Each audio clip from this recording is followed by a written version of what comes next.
আপনি 10ms এ কয়জনকে বাদ দিয়েছেন আফটার এআই? বাদ রিডিউস আমরা হায়ারিং একদম কমাই দিছি। সবচেয়ে বড় প্রবলেম এটাই, কোম্পানিরা বাদ তো দিচ্ছে, হাজার হাজার বাদ দিচ্ছে, বাট হায়ারই করতেছে না নতুন কেউ। কিন্তু গ্র্যাজুয়েটটা সেম লেভেলে বাইরে হইতেছে, বারিং অফ ইউনিভার্সিটিজ যেখানে অনেক তারা আমরা পড়বো না আপাতত, যেহেতু বাইরে হয়ে কোনো লাভ নেই, আমরা পড়বো না। বাট এমনিতে বাইরে তো হচ্ছে, কিন্তু কেউ নিচ্ছে না কাউকে, কেউ কাউকে নিচ্ছে না। এন্ড ইটস মোর ডিফিকাল্ট তোমার senior পজিশনগুলোতে।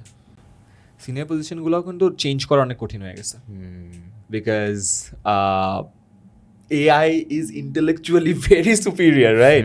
So it's I think direct finance ছাড়া সবই মোটামুটি ফাইন্যান্সও না, টাকা তো নিতে হবে মানে consultancy business, right? Consultancy business was always regarded as a superior thing, right? You know, McKinsey আসবে, BCG আসবে, you know, suited people আসবে, তোমার বিজনেস দেখবে, তোমারে এমন দিবে, তুমি উড়ে যাবা। নাও মানে every layman has ChatGPT worth, you know, 10 McKinsey act as a BCG consultant এবং আমাকে এটা বল, right? And